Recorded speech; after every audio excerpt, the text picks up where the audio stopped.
Right. Okay. So today, the 9th of September, and we'll be looking at another conversion lab. And today we're going to be looking at reverse market segmentation.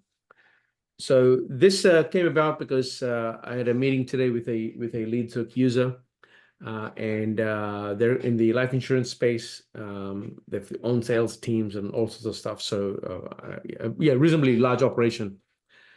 And and the question was like, where to from here? Like what's like, we're doing bits and pieces of everything. How do we scale from here? How do we get these things reorganized, all that sort of stuff? So the discussion started with what's the exit plan? Like what do you want to do with this whole thing? Are you looking to sell to a trade sale or something? And then let's work back from there. So I think the intention is to sell the business off, perhaps to a larger insurance company or someone much larger than them. And so that's where we started from. And I said, okay, well, now that you know what your exit is, what type of business is going to get the value and all that sort of stuff, right? So anyway, I'll leave all that out. But what essentially came about because they have a lot of data. They've got their own sales and their own call center. So they've got obviously all the telephone calls that are recorded, and they've got every touch point from the ad itself. So the idea of the reverse market segmentation is obviously you've got your traffic, you've got your opt-in forms, your leads or whatever. Some sort of sale takes place. In this example, it's more of a checkout, more of a kind of an e-com type example, but doesn't have to be that. It's a whole bunch of phone calls and a few touch points. And then maybe there's some repeat sales that happens. Well, if you turn it around and you go back from your revenue data and you see what's happening, what kind of answers they gave you and what kind of where they came from and your traffic data and so on and so forth, what does that look like? Are they coming from a specific pathway, or is it evenly distributed, or what? Like, so you're looking at the actual final sales data and you work back to where the people are coming from. That's essentially the idea of the reverse market segmentation. And the reason for reverse is that a lot of times when you're trying to go this way, it's hard to work out what segment you should go after. But if you have your revenue and sales data and you've done a good job of tracking everything, then finding out who is buying your stuff ends up becoming a much easier decision. But it's not just about who's buying from you, but also who's not buying from you and what are you going to do about them, right? So let's have a look at. So this is what it looks like. This is the kind of data set where you've got your prospect A, B, C, obviously all the way to many thousands of prospects. What are the attributes do they have? So demographics, psychographics, all that sort of stuff. The geo data, the device data, UTM, params, all that sort of stuff. The answer they gave you in the decision tree, the journey interactions. This is not just how many times did they come to your site, all the way to how many phone calls did it take to convert them, so on and so forth. Essentially, you're looking at everything from all the way to the final sale. The SMS and email and phone communications that have happened, the recorded phone calls, all that sort of stuff. What product or service they bought, what is the value of that? Was there any repeat sales type stuff happening? Who sold them? And finally, the outcome. Was there a sale or no sale? If you build this kind of a data set, obviously this is a condensed version of what you have, you can really, now you've got yourself the data from which to do the reverse market segmentation. Traditionally, we did all this stuff using pivot tables. And these days you can dump it onto AI and all that kind of stuff and talk to your data. Now, the interesting thing was that whether it's pivot tables or AI, and let's leave those to the side, what your weapon of choice is to analyze your data. What's missing is that people still haven't got this stuff organized. So it's data sitting in a little bit all over the place. So the question they said, well, I mean, do we do AI or not? And I said, it doesn't really matter what you use. Once you have the data in place, then you can choose whatever you want to use. So get it organized first. So I guess one of the things I put in my post before the call was this is actually quite rare to have this type of an organized data set. We know a couple of people who've uh, who are in the Persuasion SOS course and all that sort of stuff, they're starting to do a lot of this stuff at scale. So this is the important part here. Now, it's the single most important part of your pricing power, because think about it, your media is no longer an arbitrage, right? Like you can't say just because I've got a pixel, all of a sudden I'm gonna, or just because I'm doing some tracking. While there are some advantages there, people still aren't doing server-side tracking like they should be, but it's not a massive arbitrage opportunity. It's yeah, right. So, and what you're gonna find is there's gonna be a margin squeeze that's happening. Anyone who's sending you traffic obviously wants more for it, whether it be Facebook, Google, or even an affiliate. They're finding that. So the idea that you're going to find this large mispriced pool of traffic doesn't kind of exist anymore. Well, it's definitely not in the big markets, right? Maybe if you're doing, I don't know, underground kickboxing or some new thing, you may find some place some arbitrage there, but generally speaking, not. Right. So where's the value, right? So a lot of the guys that I've been working with now, where they used to do just lead gen, and they're moving to essentially, to the sale itself. So an example of that is, you're supplying leads to mortgage broking, you go and, become a mortgage broker yourself, or you go and buy out a mortgage broker that's not doing too well. You're doing life insurance, you go and, get yourself a life insurance license, so on and so forth. Essentially, you're giving a larger piece of the pie, because it's getting harder and harder and harder to find that traffic. And as a result, the value is actually moving to the person who can actually uh, profitably find the traffic and convert that person. So traditionally, I know back 4 or 5 years ago, where the client part was the important part. These days, that's becoming dime a dozen, and because the arbitrage is no longer available on the traffic side, and I'm seeing that the power is moving towards people who can actually build funnels and drive traffic. And that is I think is going to continue, because it's really, really hard to find someone who's really good at traffic. So for example, there was someone I was working with a couple of weeks ago. They know how to do just through luck alone. They ended up building capability where they know how to buy media really well, but in native, Facebook, YouTube, and Google. And it just so happened that they happened to be in the right place at the right time. The company was growing really big, and they ended up becoming a media buyer with a really large, with a great capability in 3 or 4 different traffic sources. And so that is extremely rare to find these days, where you're going to find a media buyer who knows 4 different traffic sources. Well, he does. So as a result, now he can go into market and scale really, really quickly. So there was one funnel that we worked on. That's the funnel that he has expertise in. And then he said, "Listen, I want to double the revenue." And I said, "Well," I said, "maybe you want to look at another funnel, another vertical." So he moved to another vertical, and he's able to scale in that other vertical pretty quickly, because he had 4 different traffic sources to aggressively, to scale his campaigns in. And I could see for the first time, in real time, essentially, that he went from 0 to a couple hundred grand a month in gross revenue within literally 4 to 6 weeks, or 6 to 8 weeks, or whatever it was. It was a very short period of time for that kind of a scale, and that's because he brought a superpower to the table, which is the ability to buy traffic in 4 different traffic sources at scale.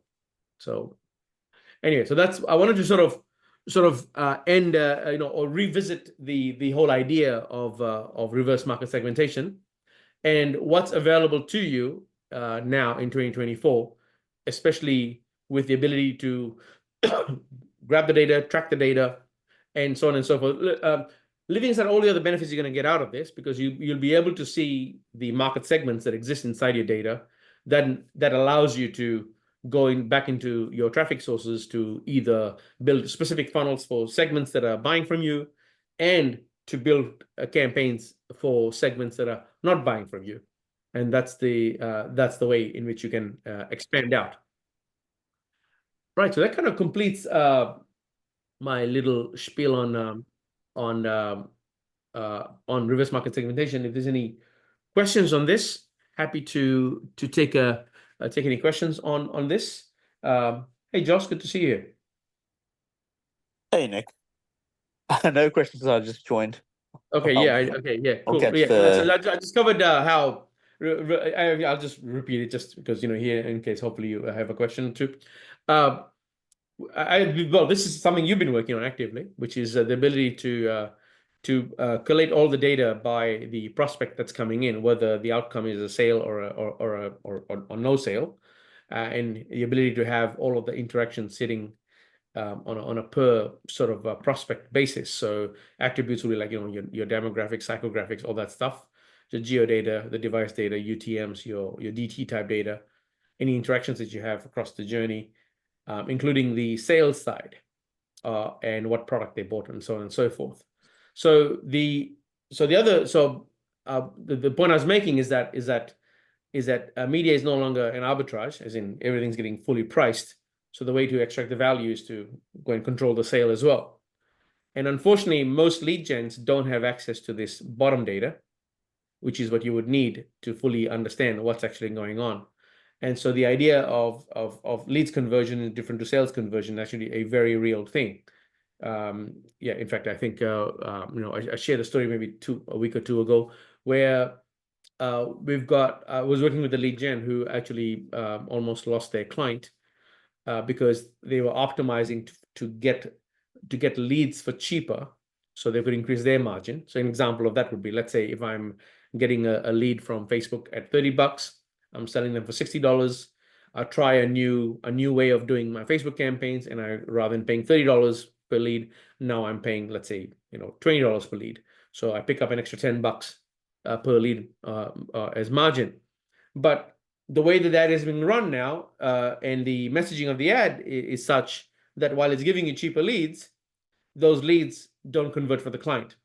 So what happens now is you pick up an extra $10 per lead for maybe a couple of weeks, maybe 4 or 5 weeks, 6 weeks, 8 weeks. At some point, the client or the sales team, wherever you sit in the organization, will say to you, sorry, you really are supplying us shit leads because these guys aren't converting, or either they're not picking up the call or whatever the heck it is. So because the change in conversation was different, was substantial enough that you were able to get them for cheap, but they were not of the type of people, or the kind of leads you were getting were not the people who are ever going to consume or buy the product. And so that ends up becoming, that's really an issue for a lot of lead gens, because the pressure is like, how can I get more margin? But to get more margin, there's a fine line, because if you deviate too much away from what you're saying in your ads or the conversation you're having in the market, if it attracts the wrong kind of person, then your client at some point will say, sorry, I don't want your leads anymore, because they're not converting. And so that's the idea of the lead conversion being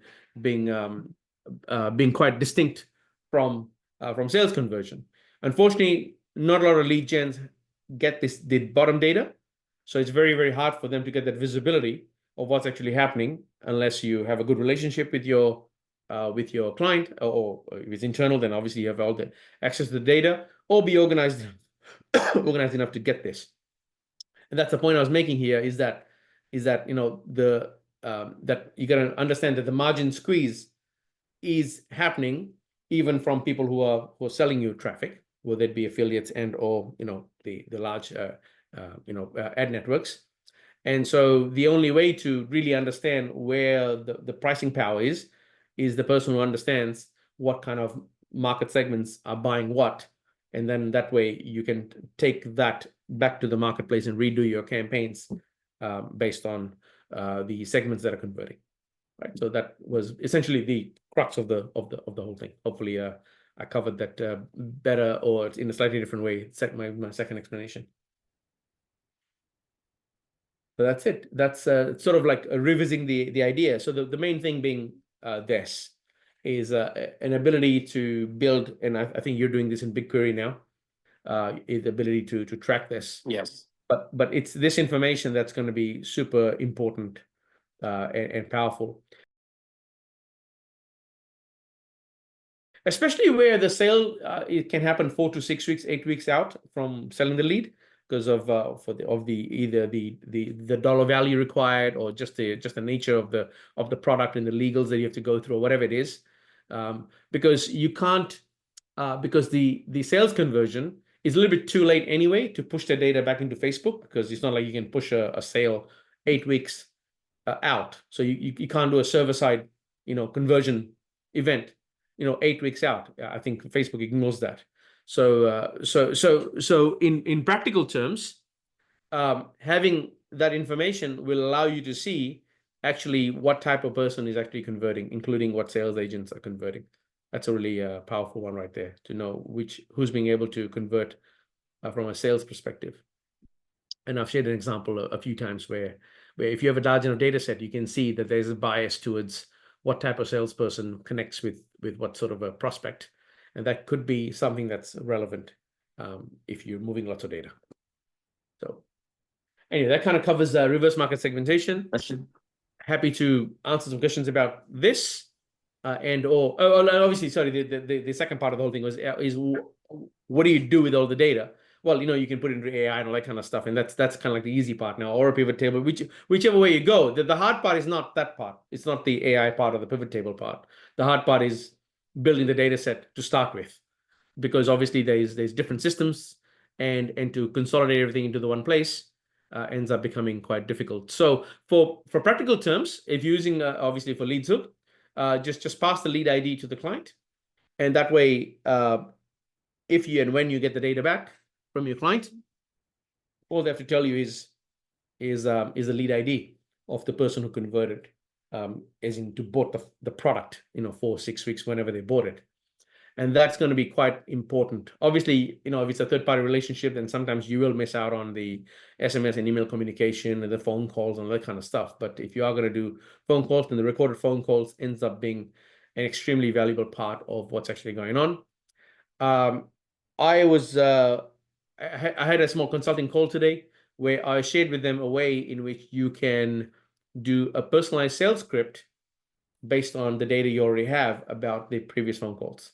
So what would happen here is you make an API, you would send the data to the client, but based on how they've answered the questions, you could actually personalize the script that the sales agent can use, which is pretty cool. But once again, getting ahead of ourselves here, get the data in the same database in the first to start with, and then all the rest of the other fancy stuff can follow. Right. Any questions Need on that this? AI sales agent, Nick. I'm sorry? Just need that AI sales agent to complete the picture. Yeah, but yeah, that's obviously the next step. So, but once again, once you have the data, whether you do it manually or you get a sales agent or you get an AI sales agent or you get an automated phone call type system or whatever the heck it is, all that becomes almost like the obvious next step if you have this in place. So the focus here really should be to build out your actual data set. All right. Any questions on this? I'll in the next few weeks I'll share a few tools in the Leads Hook Facebook group on what tools you can use to analyze the data. But nevertheless, it doesn't change the fact that that you're gonna have to still get all the data collated. So yeah, so use a lead ID for that, and use that as your common reference or any other common reference point that you can pass to your client and or any sales team. All right. Any questions on this before we move on to just open it up to any other questions? No, that's great. Have you seen anyone implement this at scale with different clients, and Yeah, how do they do that? Yeah, there was one insurance company that I worked with in the US. They did it. Once again, because I don't do a lot of consulting work, or not much anymore.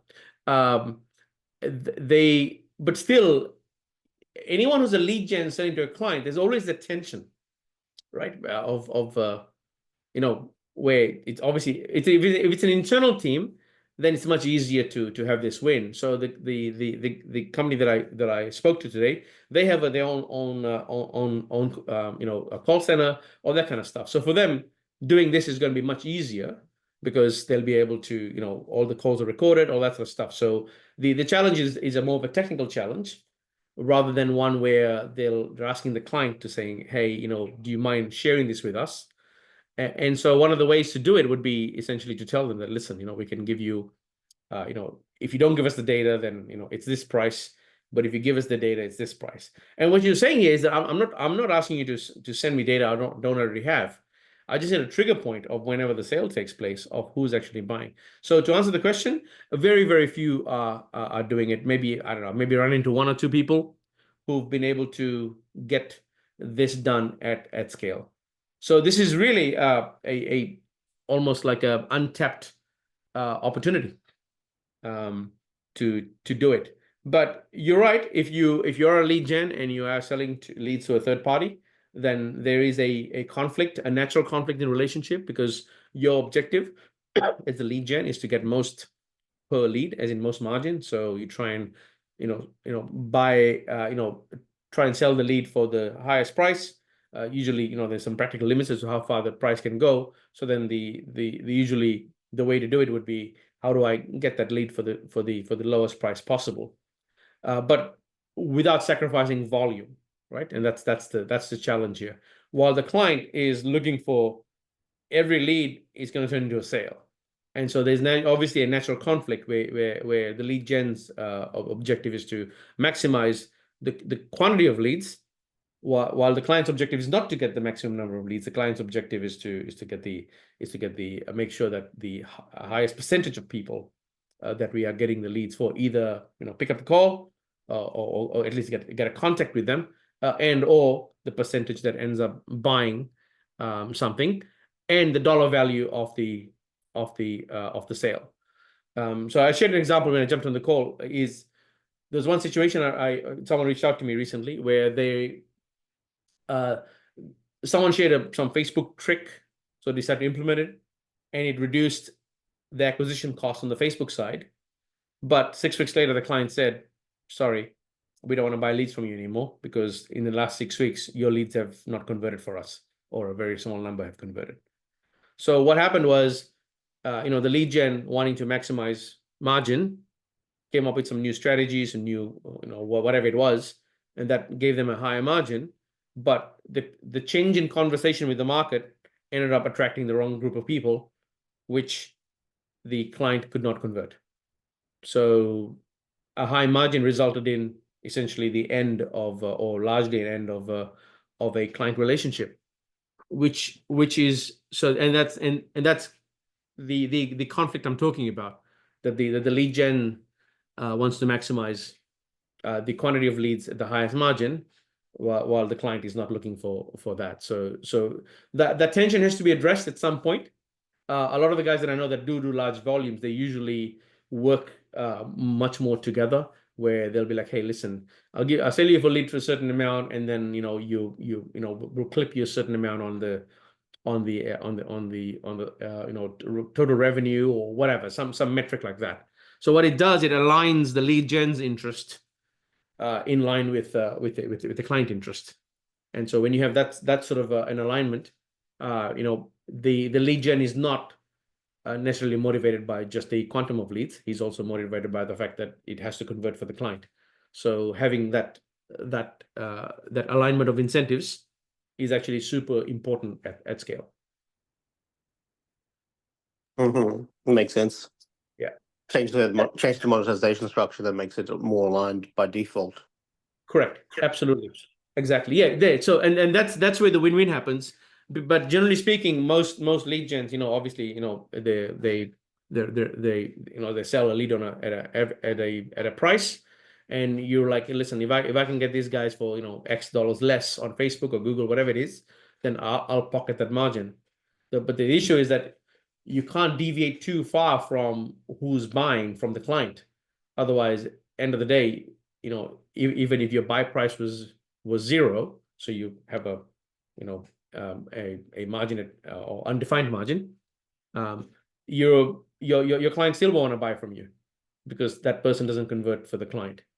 I remember many years ago, there was a solar guy that I was working with. This is 2018 when in the US, when like it was a massive volumes were going through. And so the client had a benchmark where they needed 10% or some percent. It was, I think it was about 10%, needed to convert. And so every so often he'd run a campaign where 20% would start converting or whatever it was. So then he would then run a traffic of like junk traffic to bring the number back down to 10. And so that way you get paid for the volume of leads that were coming through. Right. And so you can see like the shenanigans getting getting executed, or the shenanigans at work, because the incentivization is the volume of leads for the lead gen, while the client is looking for the conversion value. So anyway, yeah, it's quite interesting because I saw this one campaign. I was like, why did you turn these guys off? And he's like, and then I said, before I answered, I said, sorry, you're getting paid on a per lead basis, right? He goes, yeah. I said, okay, no, don't worry, dumb question, leave it, or whatever. Like the point was, that's how they were running the business. I'm not here to judge anybody. But if the alignment was there, where they were getting a percentage of revenue or something, then immediately the lead gen would be motivated to cut that out because they have an alignment of incentives. Yeah, incentive structures aren't aligned. The only way from the end client, really, you need to not incentivize your lead providers Correct. to be aligned. Correct. But they need to be big brain thinkers to figure that part out. Yeah, that's it. It's tough. It's tough because not too many clients are thinking in that kind of win-win way, and so it's disadvantageous to both parties. Because honestly, like by working together, by aligning incentives better, you could easily have a situation where both of you, win. And I've written some blog articles about the whole tension thing. And yeah, but unfortunately, that can only happen once you've been with the client for a while, or you've run into a company that's quite mature that really recognizes that we need to align, what we want out of this whole thing, and make the lead gen, kind of, get the lead gen to buy into that, so that way they're incentivized by the same thing. Have you seen anyone redesign their pitch to purely do this? Like Yeah, not be a lead gen agency? yeah. The only times I've seen is where the client and the lead gen have done a joint venture. So this is where they will form a third company where the lead gen owns let's keep it simple, 50-50 of the lead gen company. And so what's happening there is the client provides the media buy budget, and the lead gen provides the capability to generate the leads. And then because it's all part of the same system, i.e., there's the visibility of sales data is available to the lead without any sort of hindrance. They're better able to have the alignment in place because the conversion information is available to the lead gen, so they're able to change the campaigns. And I know of a few cases where these guys, of the 2 or 3 of the really biggest ones inside LeadsHook, they've operated in that way because the tension's not there, and the lead gen has visibility of what the funnel looks like. So let's say, for example, if you were able to find a pocket of people that spent a higher amount, but instead of converting in 6 weeks, they converted in 9 weeks. Right? Now, if that information was available to you, you would optimize for that. You'd like, yeah, these guys spend 50% more, but they take an extra 3 weeks to convert on average. That would be a cohort of people that the client will tell you, yeah, go nuts, find me many more of these people, right? Because to have a 50% increase in margin or average dollar value, but you only expend, but you're able to carry that for 3 weeks more, that's a massive ROI. 50% more for 3 weeks, I'll take that any day of the week. So, but if the lead gen doesn't have visibility of that, then everybody just looks like a lead, but it's not. you got to discriminate of what part of the lead is giving you the high value, what part of which types of leads are giving you low value, and which types of leads are giving you no value. And unfortunately, that visibility is just not there unless both the client and the lead gen are working on the same data set. I mean, leaving aside privacy and all that other stuff, you can obviously make this work, even with privacy and all that kind of issues, because obviously the person who's supplying you the lead, the person supplying you the lead obviously already has all the data about the person anyway. With the one-to-one consents and all those other privacy-centric kind of regulations coming in, Yep. would this be one of the end outcomes where Yeah, absolutely. Because you've gotten the client's name, email, phone number, so you already know them. You're then doing a one-on-one with the client, and so therefore it's obviously going to go to the client. So you'd have would be another row in this data set would be the client or whatever client ID or something. So that way you know exactly which lead went to what client, and that client data would be segregated or something. And obviously only you'd have visibility of that. And yeah, absolutely that would be but what's really important here is what is the client doing on their side, i.e. the journey that's continuing on the client side, and what type of stuff are they buying at what point. So and the sales calls and so on and so forth. If you can access to all that, I mean, now both of you will win big. Because for the first time as a lead gen, you'll have information on where is the value being extracted by the client. Because you'll be able to see that, hang on, from the data, you'll be like, do you realize that there's 30% of people here who pay you double the amount, but they convert a bit later? That information you don't have as a lead gen at the moment, unless the client is so organized with their data that they can give you that kind of insight. But I know for a fact that most people aren't. And thus, I think one of the things I said is that one of the things you can do is to vertically, move down this. One of the discussions we've had in BuzzSwitch and SOS is to move that one step extra, where possible. In not every market that's possible, where you're going to acquire the sale part of the whole thing. So, i.e., you control the sale as well. So, if you're a lead gen in life insurance, you go and become a life insurance a broker. You're doing mortgages, you become a mortgage broker. Yeah. Yeah, things of that sort. Yeah, obviously not in every vertical or industry that's possible, but where possible, moving further and further towards the end transaction is where bulk of the value generation is going to happen, because of how hard it is, because the arbitrage is on the traffic side is largely gone, at least in the big markets now. All right. Any questions on this? All good. Cool. Eric, Jonathan, anything? No, good, thank you. Cool. I mean, Awesome. we have to find what we want to get to. I mean, we don't do mortgage. Awesome. All right.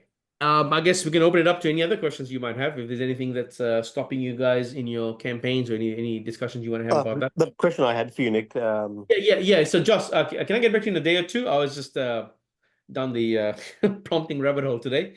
So Okay, I would have finished that off. Yeah. So anyway, I've been able to work out, basically how to get a full long form webinar from one prompt, nice. or whatever it be. Yeah. So I'll share that on Friday. No, it was a question about The tracking one? the tracking one. Yeah. So just give me another day or two. I'll reach out to you privately, and then I'll share the lessons next week on how to address that multi-domain setup. Yeah, perfect. Yeah. Was it difficult, the solution, or are you still figuring it out? The prompt?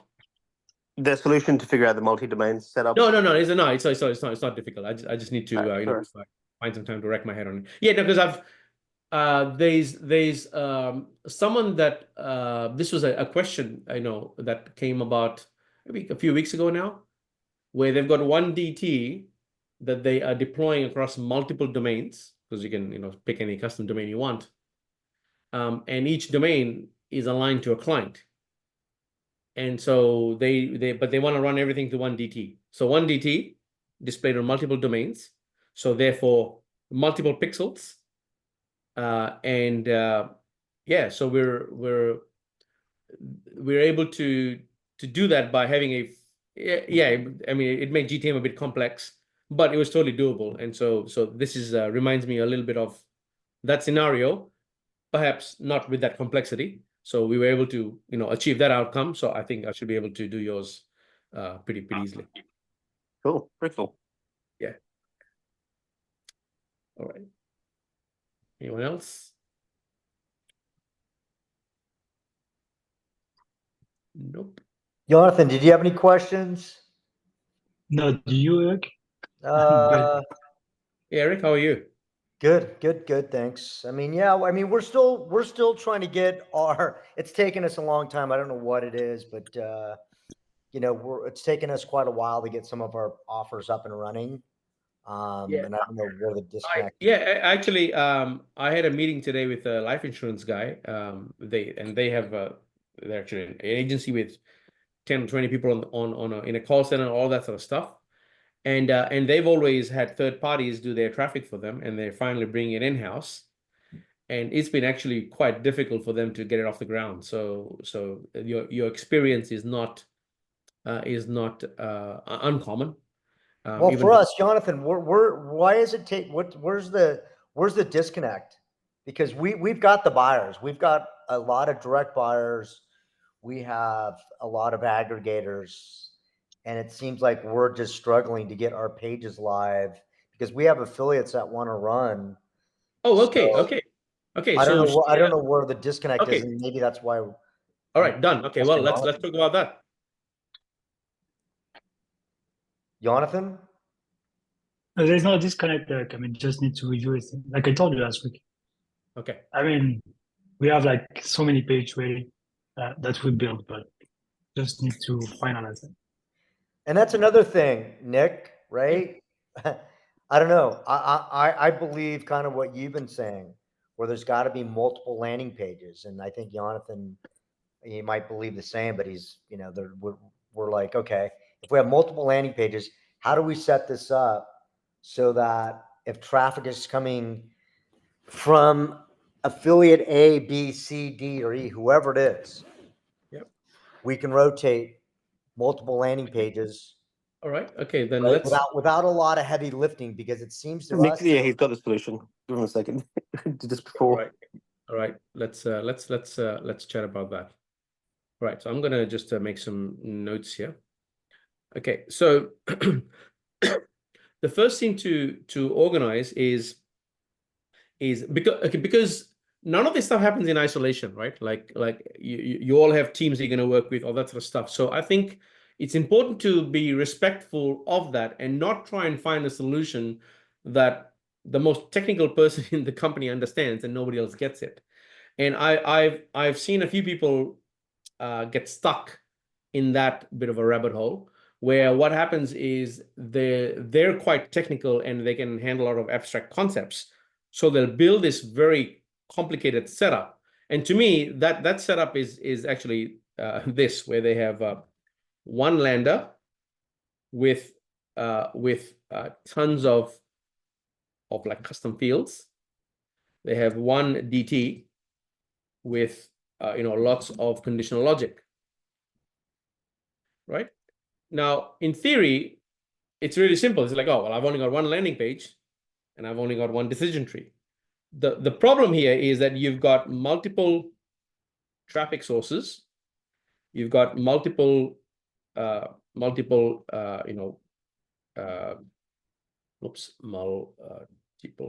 traffic sources. You've got multiple levels of awareness of the market, and you've got multiple let's say clients, right? So you might be like, well, the elegance is that I only have one lander and one DT. But the fact that you got this, and this happening, both of these don't look like DTs anymore. When you look at them, they've just got nothing but just code and custom fields everywhere. And so what's actually happening is based on the traffic source. So this is the based on sort of what traffic source, level of awareness, client, all that sort of stuff. Everything. So all traffic comes to a decision node, or a number of decision nodes. Right, that's the yellow one that allows you to dynamically change the pixel IDs, change the client, change the logo, change the background image, change all that stuff. And then so as a result, once you get to that, that is then personalizing every experience based on where they came from, right? So the one person that I know that has done this, but it took them like I think it was a little bit I mean, obviously they're quite technical, so they were able to get it done. I thought it was a bit of an overkill because no one really understands what's actually going. So no one in the company can work out what's going on except for the guy who built it. And so they've got an extremely complicated GTM structure, because obviously one GTM container, you're dynamically changing pixel IDs and all that sort of stuff because based on where the traffic came from or the client and all that stuff.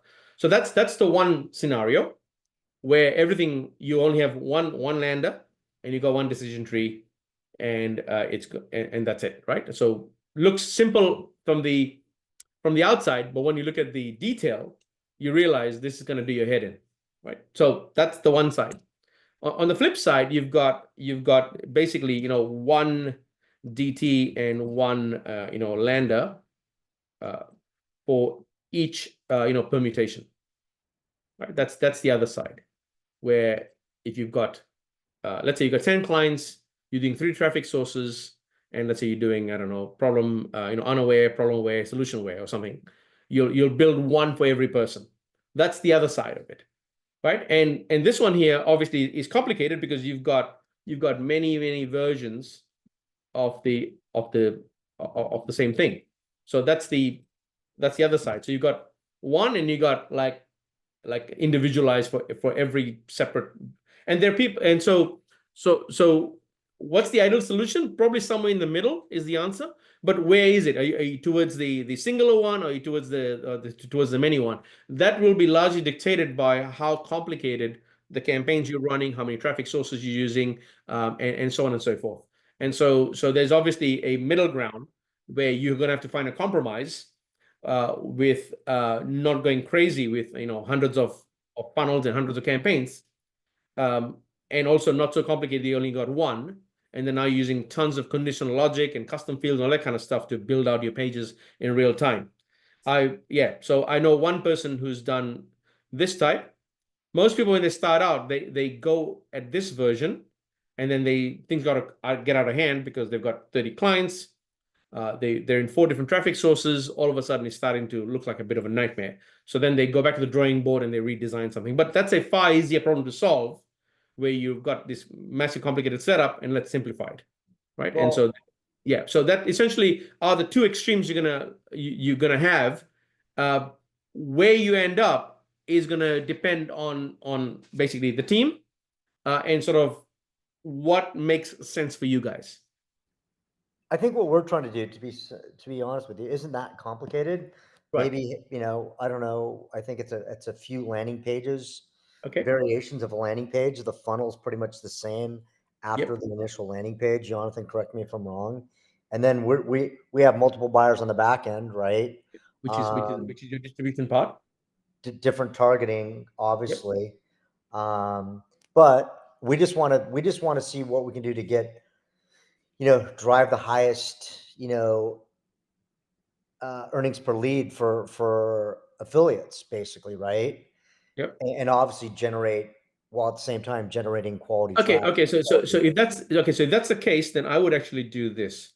If that's the scenario. So build a build a hypothesis, idea, what do you want to call it, around a campaign, right? So let's say you're looking at solar, you got solar rebate, you got zero down solar, you got whatever the different ideas around solar, right? So let's say you've come up with 5 concepts, right? And that translates to 5 landers. And what you want to do in front of this, you're going to put a split tester or a rotator of some sort, and you want to do this. Now, what we're tracking here is not just the lander, right? Because you want to look at the lander plus affiliate conversion, and you can look at it on an EPC basis if that's how you're looking at it. And so what you're looking for here is there one superior page across the board, or you've got certain concepts or certain pages that are resonating with certain affiliates. You're often going to find some relationship like that. It's never just like one page to rule them all. It's going to be some combination where you're going to find that affiliate ABC is doing really well with page X, and you're going to find some other group of affiliates that are doing really well with page Y, and that's usually going to be in reality how it's going to work.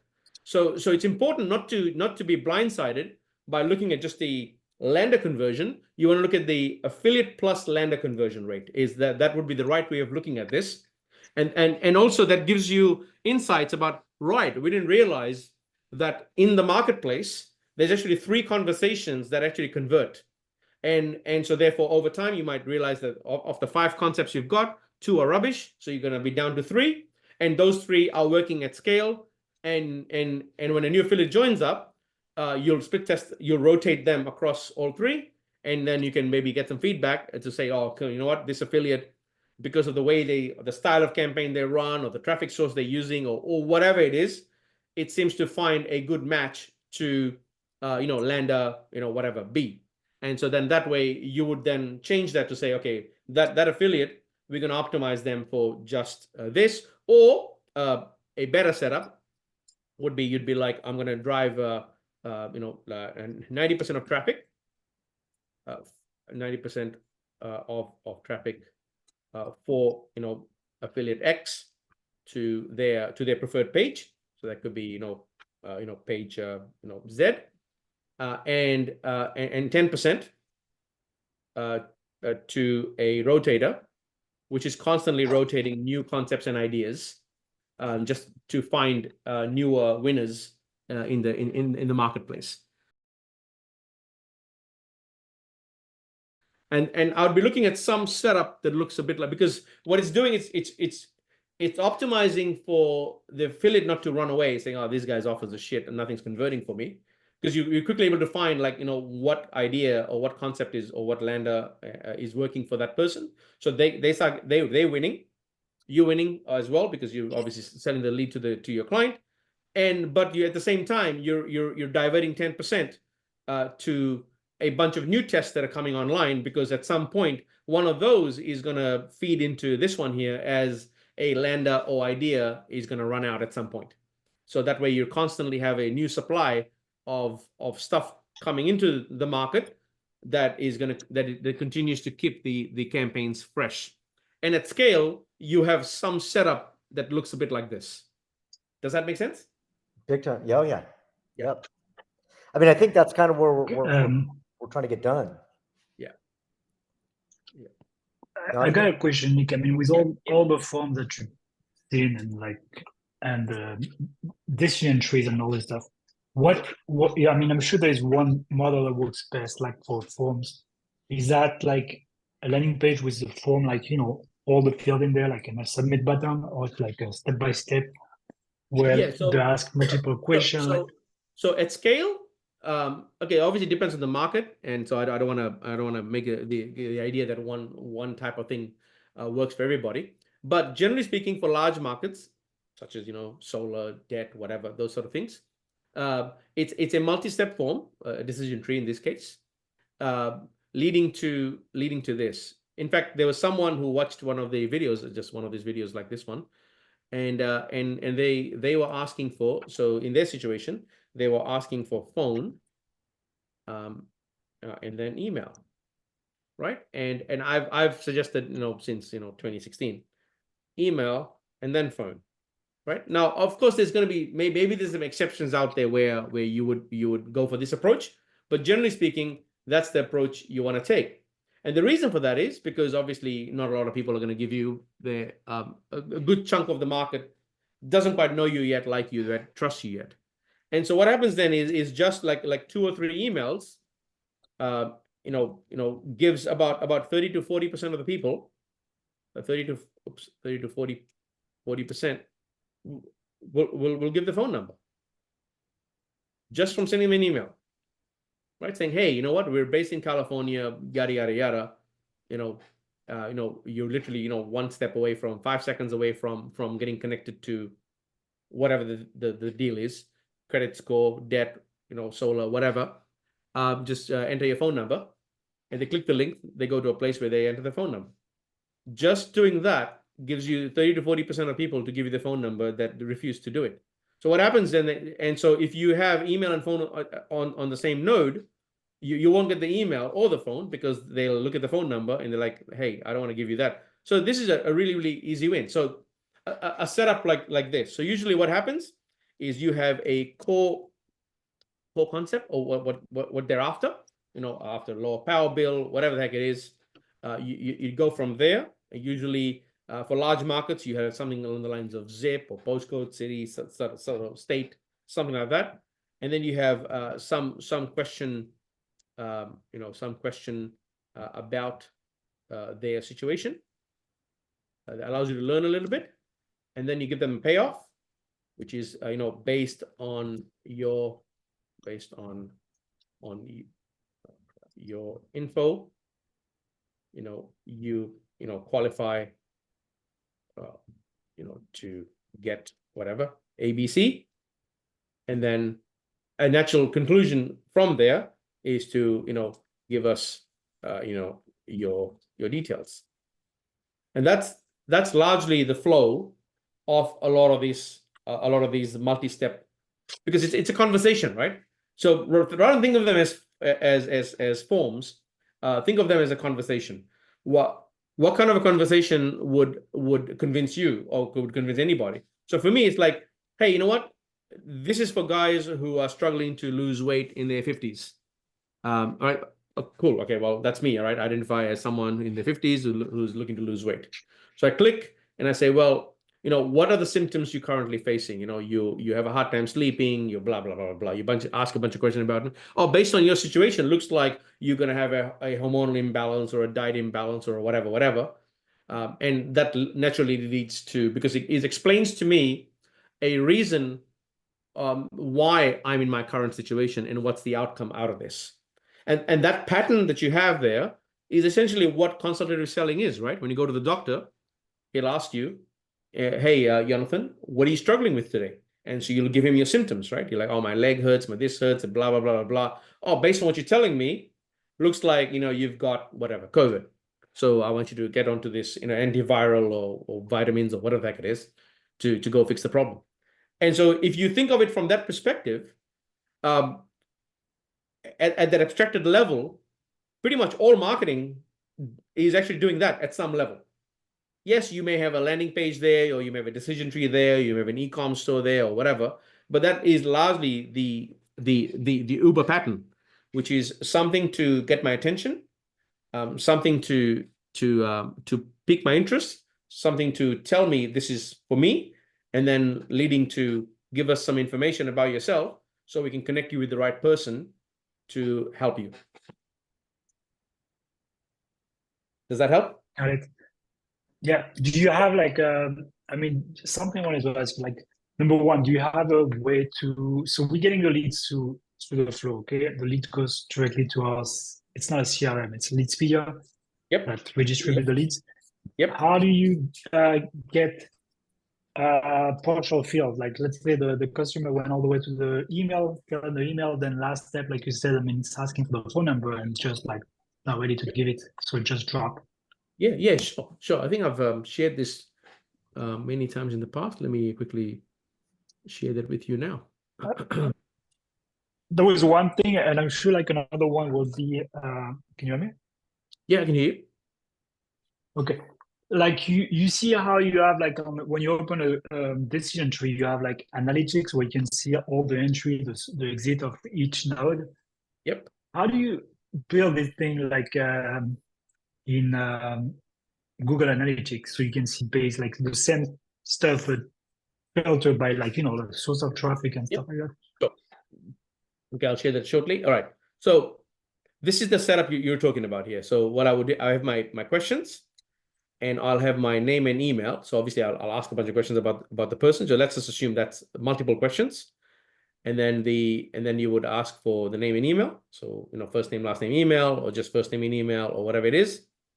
And then what you do is you push to, it won't be Leadspedia because it's not quite ready to be sent to the client yet. So it would be some internal system that you would need because that system is gonna be used to send an email to. So let's say, for example, if you're using I don't know, Salesforce, Go High Level, whatever, some CRM, right? That's going to be sending the email. Okay. So it goes over there, and then they immediately end up on the phone number node. So what's happening here is obviously the client doesn't see that. It's instantaneous. They end up in the phone number node. They give the phone number. Once they give the phone number, it goes back to the CRM, and what it's doing at that point, it's gonna shut off the campaign to send them the email. Right. So let's say you're going to trigger an email that's going to wait 5 minutes, and then it's going to say, hey, give us your phone number. So, but what if I'm one of those people who gives you my email and my phone number? Well, then the first one there, the clock is ticking to send the email out. As soon as I give you the phone number, I'll go and update the CRM again. So in your case, what you would have is, let's just ignore the phone verification here. In your case, you would have 2 of these. So this is going to be this is going to go to Leadspedia. So that's going to go to Leads, how do we call it? Leadspedia, I think, or whatever the spelling is, right? So that's going to go to Leadspedia like so, and then it's going to move on to the next step here. So this is your setup. So the first one triggers to send an email. The second one it's essentially ends the automation because it says email is no longer blank. But now it's going to wait 5 minutes or whatever X minutes, and it's going to say if email is blank, then fire off an email. Now now in the mean phone number blank. Correct. It's your phone number is blank. That's what I meant. Yeah. So when the email goes out, it's going to give them a link to come back to the DT. And what's happening is your DT now is going to have you're going to send the email in the URL as a variable, and it's going to capture that and go email is not blank because obviously that person came through with an email address in the URL, and so immediately it's going to get directed. That person gets directed directly to the phone number node, so they bypass all the previous stuff. And if they give you the phone number, same thing happens. Updates the CRM, shuts off that campaign, and then it goes to Leadspedia. So yeah. So and that basically is how you would end up doing it. Hope that kind of makes sense as to. And obviously, if you got SMS verification, then you would have one more step. So in that case, your Leadspedia node will sit sort of down here rather than up here. So, but not everybody uses phone verification. So if that's the case, then you would have that kind of a setup, right? And that's it. Now, in terms of that's cool. So you can make it so like you have a timer of like 5 minutes from the time you get the email. If no phone number is received, then we'll automatically send that email. But if the phone number is received within a date, I mean, you can just cancel the email. Correct. Yeah. And then you bring them out of the automation. Correct. That's exactly how you do it. Yeah. All right. So now the answer to the second question is your GTM one. All you got to, sorry, the GA one. Yeah. All you would do is just put your whatever your number is, Google Analytics, put in your ID here, your thing, and then what happens is I'm going to see if I can just put something fake here. Jonathan, save your parameters as well, so you'll be able to choose where in the funnel you bring them back to. Correct. Yes, you can also do that. Absolutely. So you would What do you come mean, here like- and you would actually then say on exit, I want to send a view content event. So the view content is gonna your name and email and whatever the details about the node will get sent there. So you can actually use that as another. So obviously in my example here, I've only shared with you, email is not blank, the phone number is not blank, and the verification, and so on and so forth. But you can actually put anything in here. You can even pass people. You can even do a remarketing campaign. You can, there's a lot of permutations that are available to you.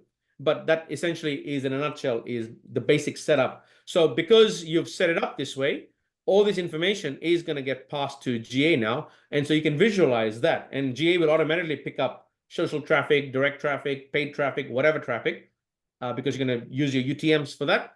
And then now you can analyze the data however you want to analyze it.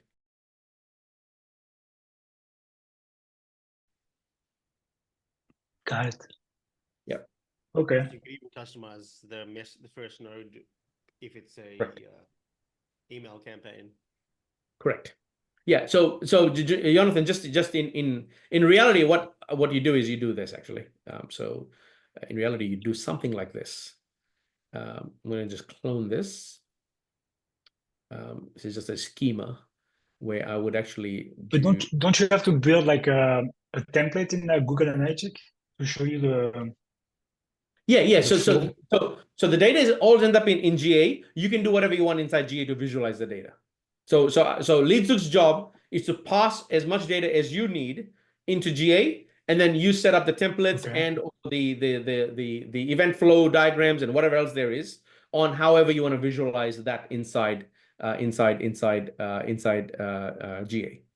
So this is what the setups look like. So generally speaking, because obviously if I'm coming right through, I don't want to needlessly disturb the flow. So then, but then if they come from the email, then you'll have something that I don't know looks rather than just, well, not phone, but it's going to say hi. You can actually even pass their name. So hi, first name. You're 5 seconds away from getting a deal to, I don't know, slash your power bill or something, or whatever the thing is.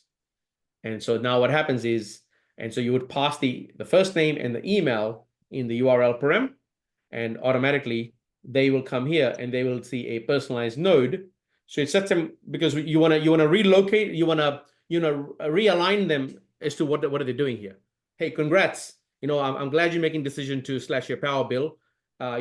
Nick, please go ahead and enter your phone number, and we will, I don't know, align you to. So normally what I find is that node there has got a little bit of extra copy in it because they've come from an email, and you want to let them know, here's why you're here, and what are you going to get right away, which is a little bit different to someone coming from an ad who goes and, who's answering all the questions, so on and so forth, and then they get to a phone number place. So you would just split the node up like this, and then obviously it's going to go back to the same CRM here, but that would be how you would sort of, in reality, how you would set it up.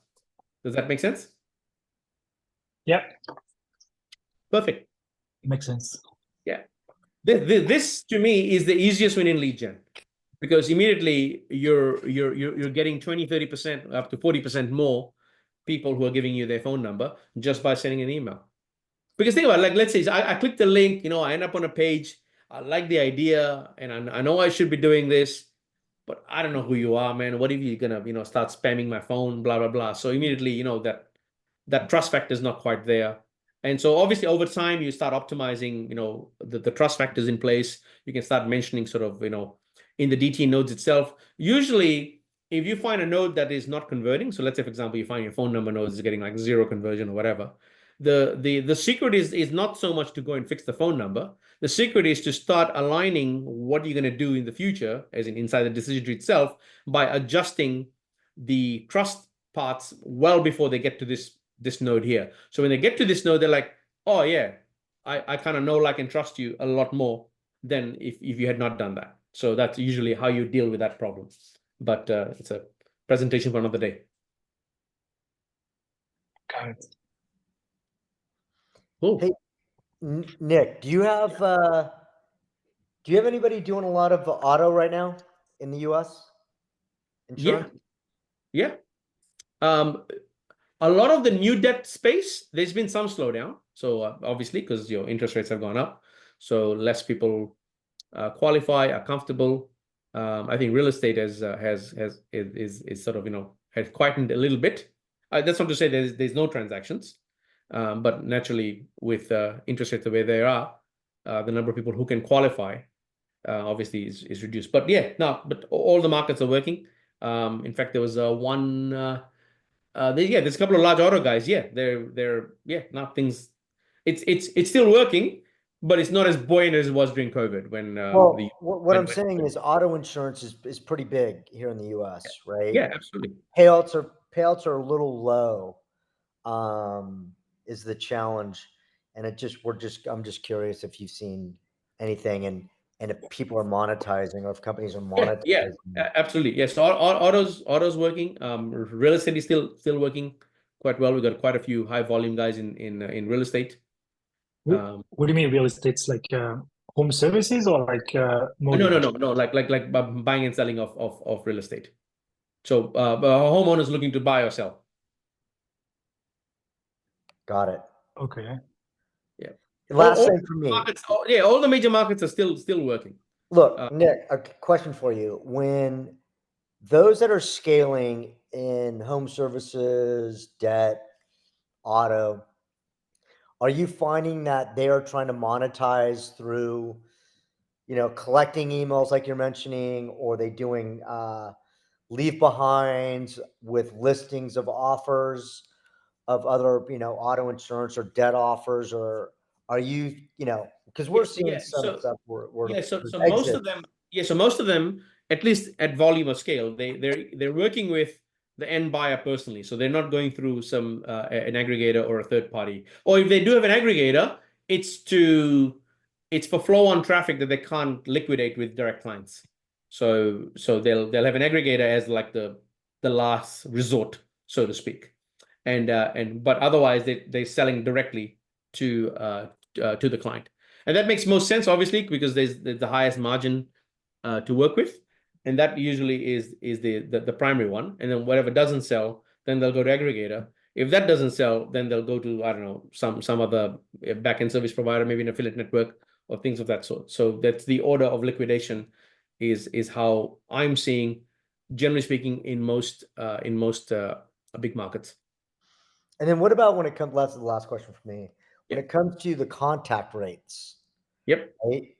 It seems like consumers are filling, especially here in the US, they're filling out they're seeing a lot of different ads, they're seeing a lot of different landing pages, and they seem to be filling out these forms fairly easily or quickly or whatever it may be. Yep. What we're noticing is that the actual contact rate, appointment set rates aren't the best, and we're just trying to figure out what that is and how to maybe. Okay. So most of them who are doing this volume, I'm seeing that they generally speaking use the SMS verification node. Oh, really? Yeah. So that way there's a 4-digit. They send that code. Correct. Over the phone. Correct. In real time, it gets to their What phone. step? They enter the 4-digit number, and as a result, you are 100% guaranteed that it's a real number, or maybe 99% guaranteed that it's a real number. I'm sure there's some way to hack these things too. But generally speaking, at scale and volume, that actually works really well. We've got some users where the client will not even buy the lead unless it's live verified with an SMS verification. Because think about it. Because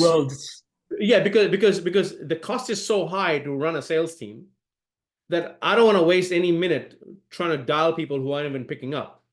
So they'd rather sacrifice a little bit on the number of volume of leads coming through, but in return they get like a 90% contact rate. I was going to say a 90% contact rate. Yeah, absolutely, 80-90% contact rate. How much more does that cost the affiliate, let's just say, or media buyer to generate that?